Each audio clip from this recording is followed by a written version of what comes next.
السلام علیکم۔ امید کرتی ہوں ریڈرز آپ سب خیریت سے ہوں گے۔ یہ ناول عشقیانیہ میری بچی ہماری عزت اب تمہارے ہاتھ میں ہے۔ ثانیہ بیگم بھی کے لہجے میں اس کے ہاتھوں کو چوم گئی تھی۔ اس کے ہاتھ باقاعدہ کپ کپا کر رہ گئی تھی۔ اس نے نظریں اٹھا کر جاویار کو دیکھا جو اس سے ہی دیکھ رہا تھا۔ اس کی آنکھوں میں اتنا خون دیکھ اس کا دل بڑھ آیا تھا۔ اس کی کیا غلطی تھی؟ اگر اس کی بہن بھاگ گئی تھی تو اس کی کہاں غلطی تھی؟ وانیہ نے تو اسے کسی چیز کے بارے میں پتہ بھی نہیں لگنے دیا تھا۔ اگر اسے پتہ ہوتا تو وہ کچھ کر لیتی، مگر وانیہ نے اسے کچھ نہیں بتایا تھا۔ اس کی بہن نے اپنے فائدے کے لیے اسے پھنسا دیا تھا۔ اس نے بھیگی نگاہوں سے اپنی ماں کے چہرے کی طرف دیکھا جن کی آنکھوں میں بہت آج تھی۔ امی، آپ جانتی ہیں نا زاویار لالا کا لہجہ میرے ساتھ کیسا ہے، اور پھر بھی چاہتی ہیں وانیہ آپی کو۔ یہ بھی آپ جانتی ہیں کہ وہ وانیہ آپی کو چاہتے تھے، مجھے نہیں۔ میں یہ شادی کیسے کر سکتی ہوں؟ اپنی طرف سے اس نے ایک مناسب بات کی تھی۔ میں جانتی ہوں ایسا ہے میرے بچے، مگر اس وقت ہم کیا کریں گے بتاؤ؟ تمہاری بہن ہمیں بڑی مشکل میں ڈال گئی ہے۔ وہ تو اللہ کا شکر ہے زاویار لوگ اتنے اچھے ہیں، انہوں نے کوئی فضول کا تماشا نہیں لگایا، ورنہ تم تو جانتی ہو نا دولہے والے کیسے ہوتے ہیں۔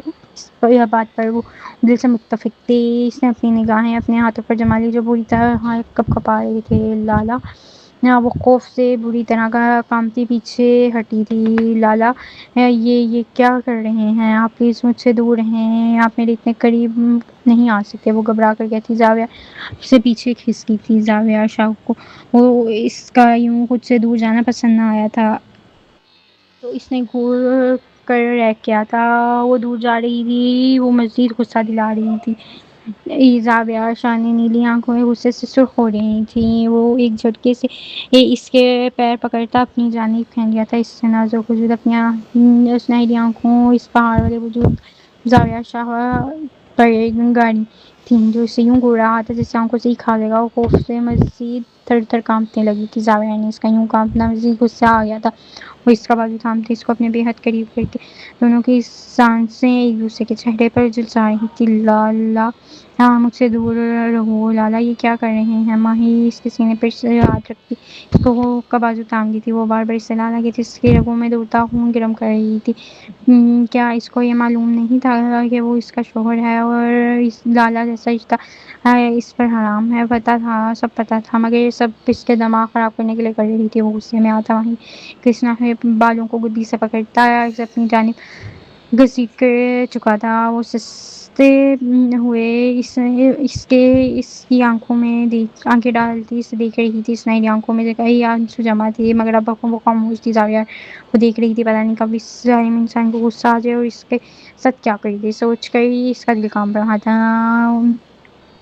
دونوں کی یہ دکھتی ہوئی سانسیں ایک دوسرے کے چہرے کو جھلسا رہی تھیں۔ زاویار نے اپنی آنکھیں گرفت میں اس کے بالوں پر مضبوط کرتا جا رہا تھا۔ وہ برداشت کے چکر میں اپنا نچلا لب زخمی کر چکی تھی۔ کافی برداشت کے بعد ایک بار زور سے اس کے ماہر خان کے لبوں سے نکلی اس کی سسکی سنتے نے زاویار شاہ نے ایک جھٹکے میں اس کے بالوں کی گرفت آزاد کیا۔ ماہر خان اس سے دور ہٹ کے پھسکتے ہوئے اپنے بال سہلا رہی تھی۔ وہ خوف سے تھر تھر کانپتی زاویار کو دیکھ رہی تھی جو اس کے خوف کی وجہ سے اس کی سانس رک رک کر آ رہی۔ زاویار شاہ کو سرخ نگاہوں سے اسے یوں گھور رہا تھا جیسے ابھی اسے کھا جائے گا۔ میری بات کان کھول کے سن لو ماہی زاویار شاہ، تم میری بیوی ہو، میری ملکیت ہو۔ یہ بات جانتے ہوئے بھی تم ابھی تھوڑی دیر پہلے نکاح نامے پر دستخط کیے تھے اور 3 بار قبول ہے وہ کہہ دیا تھا نا؟ یہ بھول گئی جو لالا لالا کہہ رہی ہو؟ اس بات پر ماہر خان کے لب کاٹنے لگے۔ اس کو اپنی تھوڑی دیر پہلے کی جانے والی غلطی پر سخت پچھتاوا ہوا تھا۔ کاش وہ بھی قبول ہے نا بولتی، کاش وہ انکار کر دیتی۔ کیوں بولا تھا اس نے قبول ہے اسے بول کر اس نے اپنے لیے ہی ایک الگ مصیبت قائم کر لی تھی۔ شخص سے اسے اتنا خوف آتا تھا جیسے وہ زاویار نہ ہو، مالک الموت ہو۔ جب اب تمہیں پتا ہے کہ وہ تمہارے اور میرے درمیان یہ والا رشتہ نہیں رہا تو کیوں مجھے لالا لالا کہہ کر پکار رہی ہو؟ وہ چلاتے ہوئے بولا تھا۔ اس کی چیخ پر وہ اپنے کانوں پہ ہاتھ رکھ کے بار بار لالا کہنے پر زاویار کا دماغ خراب کر چکا تھا۔ اس کی دھار پر زری پاش اب تک لرز رہی تھی۔ اس کا یوں لرزنا زاویہ کی برداشت نہ ہوا۔ وہ لڑکی اس سے اتنا خوف کھاتی تھی، اس کے باوجود وہ لڑکی اس سے اتنا خوف کھاتی تھی، اس سے ابھی بھی خود پہ غصہ آ رہا تھا۔ کیا یہ ضرورت تھی بچپن سے لے کر اب تک اس کو ڈرا کر رکھنے کی؟ وہ اپنے ہاتھ کی پشت پر مکہ مار کر رہ گیا تھا۔ دوسرے ہی لمحے اس کو اپنے بے حد قریب ہو کر بیٹھا تھا۔ جس کی عزت کی خاطر میں نے تم سے شادی کی ہے نا، اسی کی عزت کی خاطر میں بھی ابھی کے ابھی اوپر پہنچا دوں گا، سمجھی؟ تم یہ کانپنے کا ناٹک مت کرو۔ تم کتنے پانی میں ہو میں اچھے طریقے سے جانتا ہوں۔ اسے مزید حصہ مت دلاؤ، میں کچھ الٹا کر دوں گا۔ اس کے سنہری آنکھوں میں دیکھتا اپنی آنکھیں دھاڑتے ہوئے بولا تھا۔ وہ اس کی دھاڑ پر بری طرح لرزتی پھوٹ پھوٹ کر رو رہی تھی خوف سے۔ اس کا دل ایسا لگ رہا تھا جیسے ابھی پھٹ جائے گا، اور یہ مرد سمجھ نہیں رہا تھا، مزید ڈرا رہا تھا۔ لالا پلیز، مجھے آپ سے بہت ڈر لگا ہے، مجھ سے کوئی رشتہ بھی مت رکھیں، مجھے چھوڑ دو پلیز، آپ کے ساتھ رہوں گی تو مر جاؤں گی، خوف سے میری سانسیں رک جائیں گی، آپ مجھے یہ چھوڑ دیں لالا، نہ مجھے آپ کے ساتھ نہیں رہنا، غلطی ہو گئی، مجھے آپ کے ساتھ نکاح کر کے وہ ہچکیوں کے دوران بولتی تھا، اور شاہ کا دماغ ساتویں آسمان پر چڑھا چکی تھی۔ وہ صرف نگاہوں سے اسے دیکھ کر رہا تھا۔ آپ مجھے طلاق۔ اس سے پہلے وہ مزید کچھ کہتی، وہ اس کے بالوں سے گھسیٹ کر بستر پر پھینک چکا تھا، اور یہ ناپاک اور اپنے منہ سے نکالا بھی کیسے؟ اب تو وہ تمہاری سزا دوں گا، جس کا سوچ کر تمہاری روح تک کانپ اٹھے گی۔ وہ اپنی شرٹ ایک جھٹکے سے اتار زمین پر پھینکتا بے دردی سے اس کے اوپر آیا تھا۔ ماہر خان کی خوف سے چیخیں نکل گئی تھیں۔ وہ اپنی سنہری آنکھیں معمول سے کہیں زیادہ کھولے اس ظالم دیو انسان کو دیکھ رہی تھی۔ اگلے ہی لمحے وہ خوف سے چیختی چلی گئی تھی۔ اس کی آنکھوں کے آگے اندھیرا آیا تھا۔ ماضی حویلی دلہنوں کی طرح سجی ایک خوبصورت منظر پیش کر رہی تھی۔ ڈول کی تھاپوں کی آواز لوگوں کو تڑپنے پر مجبور کر رہی تھی۔ ٹھیک وہیں اس کمرے میں کھڑا زاویہ خود کو شیشے میں دیکھتا مسکرایا۔ جس کی بارات تھی، شاید اس کی پسند کی تو نہیں، مگر وانیہ اس کا رشتہ بچپن سے لگا ہوا تھا، جس کی وجہ سے وہ مطمئن تھا۔ وہ کافی حد تک خوش تھا۔ ابھی اس کے چہرے سے خوشی ہوئی پھوٹتی پڑ رہی تھی۔ اس شادی کے دن عموماً ہر انسان خوش ہوتا ہے، اور وہ بھی خوش تھا۔ اب اسے معلوم نہیں تھا کہ اس کے ساتھ آگے کچھ ہونے والا ہے۔ اس کی خوشی برباد ہو جانی تھی۔ وہ خود کو دیکھتا، پھر اسے ایک ادا سے مسکرایا۔ قدم قدم چلتے ہوئے صوفے تک آیا، جہاں اس کی شال حد طریقے سے رکھی گئی تھی، بے حد طریقے سے رکھی گئی تھی۔ اس کی شال کو دیکھتے اس کے لبوں پر مسکراہٹ بکھر گئی تھی۔ آج کل یہ شال لڑکیوں کا کرش بنی ہوئی تھی۔ اس نے خاص یہ شال وانیہ کے لیے ہی سلوائی تھی۔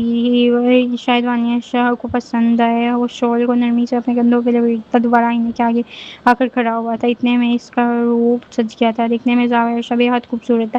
اس کی بڑی بڑی آنکھیں، سرخ اور سفید رنگ، خوبصورت بنی آئی بروز، کھری ناک، اور بھیجے ہوئے سیاہی مائل لب جو سگریٹ پینے کی وجہ سے تھوڑے سیاہ ہو گئے تھے، اور چہرے پر پھیلی ہلکی خوبصورت داڑھی جو اتنا خوبصورت تھا کہ دیکھنے والا اس کو دیکھتا ہی رہ جائے۔ اس کی آنکھیں سبز رنگ کی تھیں۔ وہ جس کو دیکھتا اس کا دیوانہ ہو جاتا تھا، مگر وہ نہیں جانتا تھا کہ جس کو اب اس کا ہونا تھا، بس وہی اس کا دیوانہ نہ تھا۔ واہ زاویہ، کیا بات ہے! تیری تو وانیہ تو فلیٹ ہو جائے گی تیرے اوپر، جتنا تو پیارا ہے نا۔ بوم بوم بولے میاں مٹھو بنتے اپنی تعریف خود کر رہا تھا۔ دوسرے ہی لمحے وانیہ کے آگے سے کنگھا اٹھاتے اپنے بالوں میں کنگھا پھیرتے بال سیٹ کرتے مزید حسین ہو گئے تھے۔ وہ خود کو دیکھ مسکراتا اب اپنے اوپر پرفیوم چھڑک رہا تھا، بے حساب پرفیوم چھڑک کر وہ پرفیوم کو سائڈ پر رکھتا دوبارہ آئینے میں دیکھنے لگا۔ کمرہ پرفیوم کی خوشبو سے خطرناک حد تک مہک رہا تھا۔ واہ کیا خوشبو ہے! دوسرے ہی لمحے اس نے رخ موڑتے بستر کی جانب دیکھا جو خوبصورت طریقے سے سجایا اس کی آنکھوں کو سرخ کر گیا تھا۔ آج وہ رات تھی جب اس کو مکمل ہونا تھا، اس کو پورا ہونا تھا۔ بہت سے سال تھے جو اس نے اکیلے گزارے تھے، آج اس کو وہ پورا ہو جانا تھا۔ آج اس کے سخت جذباتوں کو سکون پا جانا تھا۔ اس نے صرف اور صرف حلال رشتے کا انتظار کیا تھا، اس سے پہلے کبھی اس نے کوئی غلط کام نہیں کیا تھا۔ اس کی آنکھوں میں بھی اس کی آنکھیں خون رنگ ہوئی تھی، وہ گہری گہری سانس لیتا کھڑکی کی جانب آکڑا ہوا تھا۔ نچلا لب اس کے زخمی ہو چکا تھا، وہ اتنی دیر سے اپنے لبوں کو کاٹ رہا تھا جب بھی دروازے بجا کے ملازم اندر داخل ہوتے ان کو دیکھتے اس نے لب کھینچے تھے۔ تم لوگ اس وقت؟ ہاں صاحب، ہمیں آپ کا گھر سے جانا تھا نا، اس وجہ سے دادا نے ہمیں آپ کے کمرے میں بھیجا ہے۔ آپ کو دادا نے اپنی پوتی کے لیے پورا محل سجوا رہے ہیں ابھی اگر یہی کوئی اور آ رہی ہوتی نا تو دادا کو اتنا ہوش نہ ہوتا۔ وہ لب پیچھے مسکرایا تھا۔ صاحب کچھ بولا آپ نے؟ تم لوگ کو جتنا کہا ہے کہ کرو بس اتنا ہی سنا کرو، فضول کرنا لگایا کرو، چلو کام کرو۔ 1 منٹ میں تم لوگوں کو بتاتا ہوں کہاں سے کہاں کام کرنا ہے۔ وہ مسکراتے ہوئے آ گیا تھا اور ملازموں کو کمرے میں اپنے طریقے سے سجائے انسٹرکشن دے رہا تھا۔ اگلے آدھے گھنٹے میں پورا کمرہ بھی تحاشا خوبصورت ہو چکا تھا۔ ہر جگہ گلاب بکھرے خوبصورت منظر پیش کر رہے تھے۔ بستر پر گلاب کی پتیوں سے بڑا سا دل بنا رکھا تھا۔ اس دل پہ اوپر کی جانب SOU لکھا تھا۔ ملازم کمرہ سجا کے اس کے کمرے سے چلے گئے تھے جبکہ وہ اب بھی مسکراتا ہوں دوسرے ہی لمحے دل سے ایک کمرے کی جانب بڑھ گیا تھا۔ وانیا اس کے چچا کی بیٹی تھی۔ اس کے چچا عالم کی بس 2 ہی بیٹیاں تھیں، وانیا اور ماہی۔ وانیا کی عمر کم و بیش 21 سال تھی جبکہ ماہی کی ابھی 19 سال کی ہوئی تھی۔ یہ جب وانیا پیدا ہوئی تھی تب ان کے گھر میں اس کا اور زاویہ کا رشتہ جوڑ دیا گیا تھا۔ بڑے ہوتے ہوتے دونوں کی بات بھی معمول ہو گئی تھی۔ زاویہ کے دل میں کوئی تھا نہیں، اس لیے اس کو اس رشتے سے کوئی اعتراض نہیں تھا۔ وہ وانیا کے ساتھ خوش تھا۔ دوسری جانب وانیا سے کھچی کھچی رہنا شروع ہو گئی تھی تو اس نے اپنا وہم سمجھا تھا، مگر آگے سے یہ بات سمجھ میں آ گئی تھی کہ وانیا اس سے واقعی کھنچتی ہے۔ وہ سمجھنے لگا کہ شاید لڑکیوں کی وجہ سے وہ فطری طور پر شرما رہی ہے، اس لیے وہ اس کے سامنے نہیں آتی۔ سوچ کے آتے ہی وہ خود وانیا کو دور رہنے لگا تھا۔ ہاں جو بھی تھا جیسا بھی تھا، اگر وہ اس سے شرما رہی تھی تو وہ اس سے بھی ان چیزوں کا خیال رکھنا تھا کہ اس اپنی ساری جذبات اس نے اپنی ساری بے قراری شادی کے بعد کے لیے اٹھا رکھی تھی، کیونکہ وہ جانتا تھا شادی کے بعد سے پہلے وانیا اس سے بات تک نہیں کرے گی۔ اس کے گھر والے خوش تھے، وانیا خوش تھی، وہ خوش تھا، مگر وہ نہیں جانتا تھا کہ کوئی ایسا تھا جو وہ نہیں تھا خوش۔ ماہی میرے بچے تیار ہو گئی ہے تو ماں بس تھوڑا سا رہ گیا ہے، بس یہ لپسٹک لگا لوں۔ ثانیہ بیگم دروازہ کھلتے کمرے میں داخل ہوئی جب دوسرے ہی لمحے وہ اپنی سانس روک کے کھڑی رہ گئی تھی۔ ان کا چہرہ غصے کی وجہ سے سرخ ہو گیا تھا۔ ماہی مسکراتے اپنے لبوں پر محرون لپسٹک لگا رہی تھی۔ ہاں اب ہو گئی میں تیار، وہ کلا سے بالوں کو پشت پہ جھڑ رہی تھی۔ ثانیہ بیگم کے سامنے اپنا چہرہ رکھ گئی تھی۔ بتائیں کیسی لگ رہی ہوں میں؟ اس کے لبوں پر بے حد خوبصورت مسکراہٹ تھی۔ ثانیہ بیگم نے غصے سے اپنا سر پکڑ کر اس کے بستر پر اٹھ کر بیٹھ گئی تھی۔ اللہ اس لڑکی کو اتنا سمجھائے کہ شادی وانیا کی ہے، اس کی نہیں، مگر اس لڑکی کو کہاں میری کوئی بات سمجھ آتی ہے۔ دیکھو اپنے آپ کو لگ کیا رہی ہو؟ تم دلہن کی بہن ہو، ایسا لگ رہا ہے کہ تم دلہن ہو۔ وہ اس کے سجے سورے روپ پر چوٹ کر گئی تھی۔ امی آپ بالکل فضول کی باتیں کرتی ہیں، دیکھیں تو میں لگ کتنی پیاری رہی ہوں۔ وہ کھلکھلا کر ہنسی، گول گول گھومتی دیکھ ثانیہ اپنی نگاہیں چرا گئی تھی۔ اتنی حسین لگ رہی تھی کہ وہ کمبخت ان کی اپنی ہی نظر نہ لگ جائے۔ بتائیں نا امی کیسی لگ رہی ہوں؟ بالکل چھوٹی سی دنیا، معصوم سی بڑی۔ یا اللہ ماہی، یہ تمہاری نہیں تمہاری بہن کی شادی ہے، تم دلہن بن کر بیٹھ گئی تو اس کا پتہ نہیں ہے لوگ کیسی باتیں کریں گے۔ ہو امی، ایسا کچھ نہیں ہوتا، جس کی شادی ہے وہ میری بہن ہے، اس کا کیا؟ میں تیار بھی نہ ہوں۔ کیا چاہتے ہیں آپ لوگ؟ اس دنیا والوں کی تو باتیں مجھے ایسے سنا رہے ہیں جیسے یہ میرے ماں باپ لگے ہیں، میرے ماں باپ آپ ہیں، وہ لوگ کچھ بھی بولیں مجھے کوئی فرق نہیں پڑتا۔ وہ تیز لہجے میں کہتی ان کے برابر بیٹھ گئی تھی اور وہ کہاں ایسے دنیا لگ رہی ہوں میں؟ کیا آپ کی طرح ہے، میرا اتنا سادہ سا تو ہے، دیکھیں آپ کا ہی تو وہ اتنا بڑا ہوا ہے، یہ ہمیں سادہ لگ رہا ہے، خدا کا خوف فرما ہی بہت بڑا ہوا ہے سوٹ ہے یہ، میں نے تمہیں منع کیا تھا یہ سوٹ مت پہننا، ایک تو ضد کر کے میرا سر کھا لیا اور پہن بھی لیا ہے، اور آج نہیں تو کب اور کب پہنتی امی ہمارے گھر میں ابھی شادی ہے، اس لیے بعد میں تو سیدھا میری ہی شادی ہے، کب پہن رہا ہے سوٹ کو، وہ بھی ناراض ہو گئی تھی، وانیہ نے تھوڑا ہی ہلکا ہے یہ سوٹ، کیسا لگ رہا ہے، تم بھی دلہن ہو، میں دلہن ہی تو بننا چاہتی ہوں امی، وہ خوشی سے کہتی جھوم اٹھی تھی، لگ رہی ہو نا مت دونوں، مطلب کہ میں بہت پیاری لگ رہی تھی، آپ نے بتا دیا، مجھے تیزی سے گھومنے لگی تھی، ثانیہ بیگم کا چہرہ غصے سے سرخ پڑ گیا تھا، اس نے اپنا آپ آج کے حق خوبصورت لگ رہا تھا، اپنا آپ بے حد خوبصورت لگ رہا تھا، ہری بل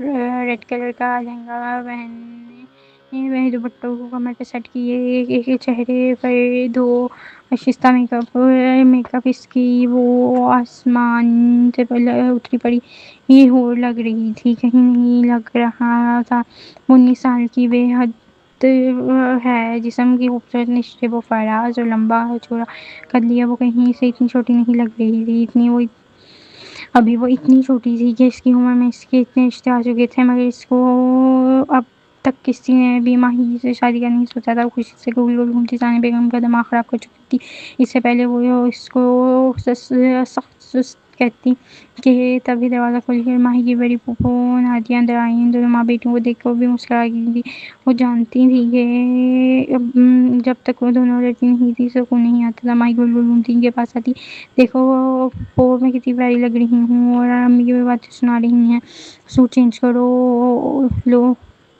ارے بھابھی ماشاء اللہ سے اتنی پیاری تو لگ رہی ہے ہماری بچی، کیوں آپ سوٹ چینج کروا رہی ہیں، نادیہ بیگم بڑی نرمی سے اس کے پیشانی چومتے ہوئے بولی، شائستہ تم ذرا اس کا روپ دیکھو، لگ رہا ہے کہ یہ دلہن ہے، آج ثانیہ کی شادی ہے اس کی نہیں،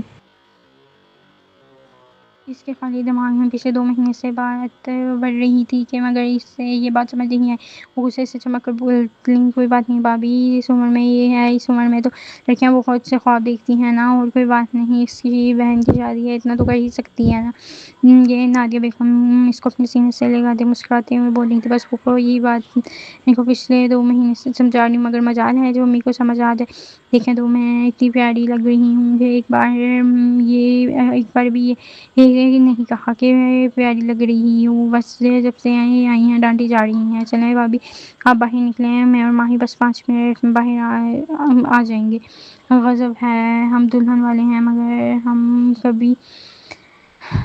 بھی اتنی دیر سے پہنچیں گے تو دولہے والے کا کیا ہوگا، نادیہ بیگم ان کو دونوں کو ڈپٹتی کمرے سے نکل گئی تھی، وہ مسکرا کر دوبارہ آئینے کے سامنے جا کھڑی ہوئی تھی، اپنے محروم لبوں کو دوبارہ محروم لپسٹک سے کوٹ کیا، اب لگ رہی ہوں نا پرفیکٹ، وہ خود کو دیکھتے پرفیوم اسپرے کرتے بھاگتے ہوئے اپنے کمرے سے باہر نکل گئی تھی، ہر جگہ جھومتی جھامتی پھر رہی تھی، ہر کوئی اسے دیکھ رہا تھا، وہ اتنی حسین لگ رہی تھی کہ ہر اس کی نظر اس کے چہرے پر جا رہی تھی، بارات بھی آ چکی تھی، زاویہ شاہ مسکراتا ہوا اسٹیج پہ بیٹھا ہوا تھا، واہ جی واہ، آج تو ان کے انداز ہی نرانے ہیں، ایک بار بھی مجھے گھور کر نہیں دیکھا، واقعی آپ ہی ان کو بہت محبت ہے، اسی لیے آج مجھے دیکھا تک نہیں انہوں نے، وہ مسکراتی ہوئی زاویہ شاہ کو دیکھ رہی تھی جو مسکرا کر اس کے گھر والوں سے باتیں کر رہا تھا، میرا بچہ کیسا ہے، ہاتھ اونچا سب نے اس کے سر پہ ہاتھ پھیرتے ہوا کہا، جی بابا میں بالکل ٹھیک ہوں، آپ کہاں ہیں اتنی دیر سے، میں نے آپ کو دیکھا نہیں، آپ کو میں شام میں ہی ہوں، بابا کتنا کام کر رہے ہیں نا، تم بھی تو کام کر رہی ہو نا، اتنا سارا تیار ہوئی ہو، تھک گئی ہوگی میری پیاری سی بیٹی، ہو بابا میک اپ کرنا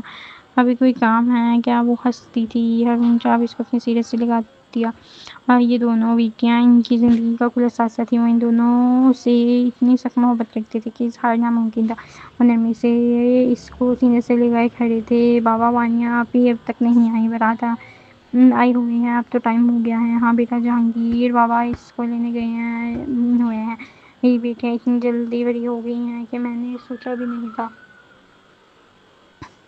ان کی آنکھوں میں آنسو آئے تھے، بابا آپ بھی بڑی ہو گئی ہیں، بس میں ابھی چھوٹی ہوں اور آپ بے فکر ہیں، میں آپ کو کبھی چھوڑ کے نہیں جاؤں گی۔ وہ ابھی دونوں کھڑے تھے کہ دوسرے سے باتیں کر رہے تھے، تبھی ثانیہ بیگم ان کے پیچھے آ کے کھڑی ہوئی، وانیہ کہ بابا آپ کو کوئی ہوش ہے؟ بارات کو آئے ہوئے پورا 1 گھنٹہ ہو گیا ہے، آپ کی بیٹی کو کوئی ہوش نہیں ہے، ڈرائیور سے پوچھیں کب تک آئے گی وہ وہاں۔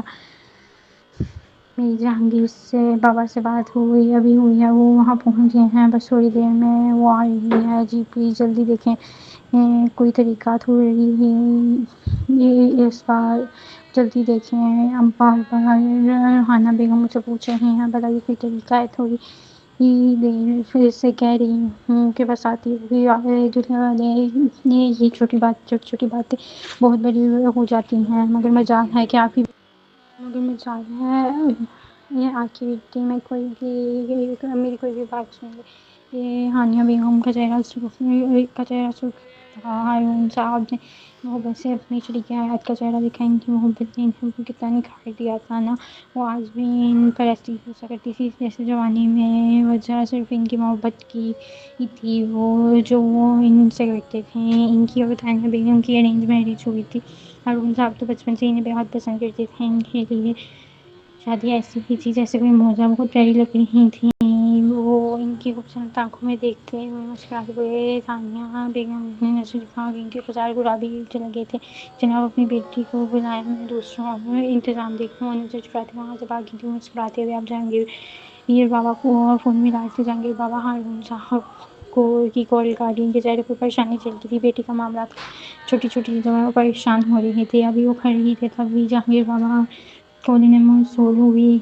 جہانگیر بابا آپ کو پچھلے گھنٹے پہلے میں نے بولا تھا کہ اسے لے کر آ جائیں، آپ ان کا آپ اب تک اسے نہیں لے کر آئے، کیا کر رہے ہیں آپ؟ ان کا لہجہ سخت ہوا تھا، بیٹی کا سسرال کا معاملہ تھا، یہاں وہ نرمی نہیں دکھا سکتے تھے صاحب۔ میں پچھلے 1 گھنٹے سے بی بی صاحبہ کے پلر کے سامنے کھڑا ہوں، وہ لڑکی ہے اور وہ آ کے کہتی ہیں کہ وانیہ بیگم پورے 2 گھنٹے پہلے ہی پودر سے نکل گئی، کیا تمہارا دماغ خراب ہو گیا جہانگیر صاحب؟ صحیح سے دیکھو، میں کہیں ہوگی میری بیٹی صاحب، جب میں آگے پیچھے جا کر بھی دیکھتا ہوں، میں اب بھی پاگلوں کی طرح باہر ان کا انتظار کر رہا ہوں، باہر آئیں گی مگر وانیہ بیگم کارنر میں نہیں ہے، ورنہ اب تک باہر آ جاتی۔ اچھا میری بات سن جہانگیر، تم آگے پیچھے صحیح سے دیکھو، میں بھی دیکھتا ہوں۔ بری طرح سے گھبرائے تھے، پھول کاٹ چکے تھے، ان کے ہاتھ باقاعدہ بری طرح سے کب پا رہے تھے، ان کے چہرے پر سخت سردی کے باوجود اس وقت پسینہ چمک رہا تھا۔ وہ تیزی سے قدموں سے وہاں سے ٹہلتے وانیہ کا نمبر ملاتے،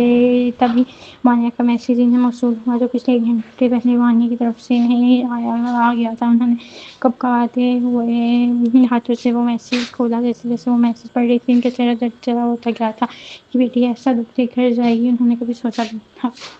بابا آئی ایم سوری، پلیز مجھ سے غلطی ہوگی، سمجھیے غلط مت سمجھیے گا، ہمیں کوئی غلط کام نہیں کرنی، مگر میرا دل بہت شرمندہ ہے۔ میں نے ماما سے میں نے آپ دونوں سے بہت کہا تھا بابا کہ مجھے وہ شادی نہیں کرنی، مگر نہ آپ نے میری سنی نہ ماما نے، آپ لوگوں نے مجھے بہت اچھے سے پالا، مگر اس وقت میرے ساتھ زبردستی کر کے آپ لوگوں نے مجھے مجبور کر دیا ہے۔ بابا میں ہمدان سے نکاح کر چکی ہوں اور اب میں اس کے ساتھ کے بہت چھو کر جا رہی ہوں، پلیز مجھے مت ڈھونڈیے گا، کیونکہ آپ کی بیٹی اب کسی اور کی بیوی بن چکی ہے۔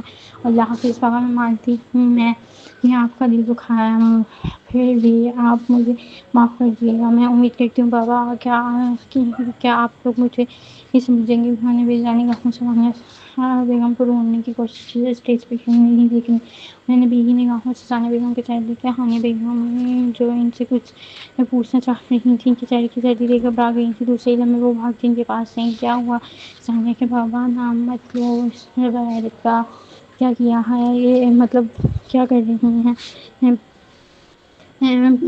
وانیہ کے بابا آپ وانیہ کے بابا وہی جو تم سن رہی ہو، آپ وانیہ کو کہہ رہے ہیں، بھول گئے ہیں، وہ ہم دونوں کی بیٹی ہے، وہ ہم دونوں کی بیٹی، اور وہ تمہاری ہم دونوں کی بیٹی ہے، ہم دونوں کی بیٹی جس نے تمہارے اور میرے سر میں خاک ڈال دی ہے، وہ میری تو تمہاری بیٹی نہیں ہو سکتی ہانیہ، کیا کیا ہے ہانیہ؟ ثانیہ کا دل لرز گیا تھا، بات یہ وہ نکاح کر لیا ہے اس نے جس سے وہ کرنا چاہتی تھی، اور مجھے میسج کیا ہے کہ وہ مجھے معافی مانگ رہی ہے مجھ سے، یہ سب کہہ رہی ہے وہ کب کا پاتے لہجے میں ثانیہ بیگم کے سامنے اپنی فون کی اسکرین کے سامنے کری۔ ثانیہ بیگم بری طرح زد پڑتے جب وہ فون تھام گئی تھی، جیسے جیسے وہ میسج پڑھ رہی تھی ایسے وہ بھی سانس لینا بھول گئی تھی۔ اس لیے نہ پالا تھا اس کو کہ آج یہ دن جب کو لوگوں کو یہ معلوم ہونا تھا کہ ہماری بڑی بیٹی کی شادی ہے، یہ سر میں خاک ڈال کے چلے گئی۔ ان کا لہجہ شدید ہم سے پھٹ رہا تھا۔ ثانیہ بولو ثانیہ، اس لیے پیدا کیا تھا پیدا ہونے پر میں نے جشن منایا تھا کہ یہ آج میرے یہ ساتھ یہ کرے۔ وہ چلا رہے تھے ماہی جو وہ اپنی سہیلیوں کے ساتھ بیٹھی ہوئی تھی، اپنے باپ کی آواز سنتی بری طرح سے سرخ ہوئی تھی۔ دوسرے ہی میں وہ بھاگتی ہوئی حمزہ اور ثانیہ بیگم کی جانب بڑھی۔ یہ اماں بابا کیا ہوا؟ آپ دونوں کیوں چلا رہے ہیں؟ کیوں جھگڑ رہے ہیں؟ آپ یہ دیکھو، اس کو بھی ہم نے پیار دیا ہے نہ، دیکھنا یہ بھی چلی جائے گی۔ ایسے ہی ہارون صاحب کی آنکھوں سے آنسو نکل گئے تھے۔ بابا آپ رو کیوں رہے ہیں؟ کیا ہوا؟ ہوگی تو بھی ایسے مت کریں۔ ان کا لہجہ شدید غم سے پھٹ رہا تھا۔ بابا کیا ہو گیا ہے؟ مجھے تو بتائیں۔ اس کا دل گھبراہٹ ہو گیا تھا۔ آگے پیچھے کے لوگ ان چمگوئیاں کرنے لگے تھے۔ تمہاری ہی بہن بھاگ گئی ہے اس کے ساتھ جس سے شادی کرنا چاہتی تھی۔ یہ اپنے باپ کی بات سنتے ہی اس نے جھٹکے سے اپنے باپ کا ہاتھ چھوڑا۔ ایسا لگ رہا تھا جیسے اس کو سننے میں غلطی ہوگی۔ نہیں بابا، ایسا نہیں ہو سکتا، آپ یہ ایسا نہیں کر سکتی۔ اس کے کہنے پر ہارون صاحب نے ہنس کر دیکھ رہے تھے۔ ارے ثانیہ، اس کو بھی اپنی بہن پر بھروسہ تھا کہ وہ ایسا نہیں کرے گی۔ وہ ہم سب کے بھروسے کو توڑ گئی۔ ثانیہ وہ ایک شخص کے لیے ہم سب کو رسوا کر کے چلی گئی۔ وہ کرسی پہ بیٹھتے اپنے سر ہاتھ رکھ گئے تھے۔ روحانہ بیگم قدم قدم چلتی پیچھے آئی تھی۔ کیا ہوا گیا بھائی صاحب؟ کب سے دیکھ رہی ہوں آپ دونوں مسلسل کوئی بحث کر رہی ہیں، کیا ہو گیا؟ ثانیہ بیگم نے نظر چرا لی تھی۔ ماہی خان بھی آگے پیچھے دیکھنے لگی تھی۔ اپنی بہن کے کیے کی جسٹیفیکیشن وہ لوگ کیسے دیتے ادھر؟ مجھے کسی بھی شخص کو یہ بات سمجھ نہیں آ رہی تھی۔ وہ کچھ پوچھ رہی، میں کچھ پوچھ رہی ہوں، آپ دونوں کو کیا ہو گیا ہے؟ وانیہ کیوں نہیں آئی اب تک؟ ہم کب سے اپنی بہو کا انتظار کر رہے ہیں، وہ کیوں نہیں آئی اب تک؟ نہیں آئی وہ اب؟ روحانہ بیگم کا کیا مطلب نہیں آئے گی؟ انہوں نے ناسمجھی سے ہارون صاحب کے چہرے کو دیکھا جو مسلسل نیچے دیکھ رہے تھے۔ آپ کو کبھی کچھ عجیب سا محسوس ہوا؟ کچھ جو عجیب تھا بھاگ گئی ہے وہ کیا؟ روحانہ بیگم کو ساتوں آسمان اپنے سر پہ ٹوٹتے ہوئے محسوس ہو رہے تھے۔ نہیں آپ مذاق کر رہے ہیں نا؟ ایسا کیسے ہو سکتا ہے؟ رشتہ تو بچپن سے لگا ہوا تھا۔ روحانہ بیگم دھیرے لہجے میں بولی، وہ کبھی یہ شادی نہیں کرنا چاہتی۔ ہم نے اس کو بچپن میں رشتے کو گھسیٹ رہے تھے۔ میں آپ کے آگے ہاتھ جوڑتا ہوں روحانہ بیگم، ہمیں معاف کر دیں۔ ہم نہیں کر سکتے جو آپ ہم سے چاہتی ہیں۔ وہ ہاتھ جوڑتے پھوٹ پھوٹ کر روتی ہے۔ روحانہ بیگم نے زخمی نگاہوں سے ہارون صاحب کو کا چہرہ دیکھا۔ ہم وہ نہیں کر سکے۔ روحانہ بیگم جو آپ ہم سے چاہتی تھی، ہماری بیٹی ہمارے سر پہ خاک ڈال کے چلی گئی ہے۔ اب یہ نکاح نہیں ہو سکتا، ہمیں معاف کر دیں۔ کسی نے کہا ہارون صاحب یہ نکاح نہیں ہو سکتا؟ کس نے کہا ہارون صاحب یہ نکاح نہیں ہو سکتا؟ یہ نکاح بالکل ہو سکتا ہے۔ ان کی بات پر چاروں طرف خاموشی چھا گئی تھی۔ ہاں یہ نکاح بالکل ہوگا، وہ نرمی سے کہتی آگے ہاتھ بڑھا کر ماہی کو تھام لی تھی۔ اس کے باپ نے مسکراتے ہوئے اس کا چہرہ دیکھا۔ اس کا چہرہ زرد ہو گیا تھا، ایسا لگ رہا تھا جیسے اس کے چہرے پہ کسی نے ہلدی ملتی ہو۔ تھوڑی دیر پہلے گلاب کی طرح کھل رہا تھا، اس وقت وہ چہرہ سرسوں کے پھول کی مانند مرجھا گیا تھا۔ کوئی بات نہیں ہارون صاحب، شاید وانیہ ہمارے نصیبوں میں ہی نہیں تھی۔ پرانی بات چھوڑ دیتے ہیں ہارون صاحب، نئی بات کرتے ہیں۔ پرانی بات تو ہی آگے کرتے رہیں گے تو ان باتوں سے کبھی آگے نہیں بڑھ پائیں گے۔ آپ ٹھیک کہتے ہیں۔ میں چاہتی ہوں آپ میرے زاویہ کا نکاح ماہی سے کر دیں۔ بچی بھی تو ماشاء اللہ سے بڑی ہو گئی ہے نا، اور مجھے ہمیشہ سے یہ پسند ہے۔ خیال ہی نہیں آیا کہ یہ بھی تو میرے پوتے کے لیے خیال ہی لگے گی۔ وہ نرمی سے اس کے چہرے کو اپنے ہاتھوں میں تھامتی اس کی پیشانی پر اپنے لب رکھ گئی تھی۔ ماہی کو اپنے جسم سے جان نکلتی ہوئی محسوس ہوئی تھی۔ خودیوں کا آمد شخص وقت گھمنڈی انسان اس کے سرے منہ بات نہیں کرتا تھا، وہ اس سے شادی کرتا نہیں، ایسا نہیں ہو سکتا، نہ وہ اس سے شادی کر سکتی تھی۔ اس نے بیگم نگاہوں سے ثانیہ بیگم کے چہرے کو دیکھا۔ ثانیہ بیگم نے نرمی سے اس کے ہاتھوں کو تھام لیا۔ آپ بتائیں ہارون صاحب، آپ کو اس رشتے میں کوئی پریشانی تو نہیں؟ بلکہ بھول جائیے یہ بات کہ پہلے یہ رشتہ وانیہ کا سے تھا، ہم پر کوئی ظلم نہیں کریں گے، ہمیں اتنی پیاری ہے جتنی میری اپنی بیٹی۔ وہ نرمی سے اس کے سر پہ ہاتھ پھیر رہی تھی، وہیں آنسو پگھی کر رہ گئی تھی۔ کیا سوچ رہی تھی اور کیا ہو گیا تھا؟ اس نے گہری سانس لی، پیچھے کی جانب دیکھا۔ زاویہ اس سے ہی ہو رہا تھا، اس کی سرخ آنکھوں میں دیکھ کر وہ فیصلہ کر چکی تھی، وہ اس گھمنڈی انسان کے ساتھ کبھی شادی نہیں کرنے والی تھی۔ مجھے کوئی اعتراض نہیں ہے روحانہ بیگم، یہ تو آپ کی احسان مندی ہے کہ آپ میری بیٹی کو اپنایا۔ یہ بات مت کریں ہارون صاحب، یہ غلط بات ہو جائے گی۔ آئیں، بہت ٹائم ہو گیا، نکاح پڑھاتے ہیں۔ روحانہ بیگم کہتی اسٹیج کی جانب چلی گئی تھی، جہاں زاویہ تمام صورتحال سمجھنے کی کوشش کر رہا تھا۔ دادی جان، یہ سب کیا ہو رہا ہے؟ مجھے سمجھ نہیں آ رہا، ہمیں یہاں آئے ہوئے 2 گھنٹے ہونے والے ہیں۔ وانیہ کہاں ہے؟ اس کا چہرہ سرخ ہو رہا تھا۔ وانیہ بیگم اس کا چہرہ دیکھتی نرمی سے اس کے برابر میں بیٹھی میری بات غور سے سننا، مجھے پتا ہے یہ سب جو ہوا ہے یہ صحیح نہیں ہوا، مگر کیا کریں، اگر نصیب میں ہی لکھا ہے تو نصیب کو ہم بدل نہیں سکتے۔ دادی جان، میں سمجھ نہیں پا رہا آپ کیا بات کر رہی ہیں، کون سا نصیب، کیسا نصیب، کیا ہوا ہے؟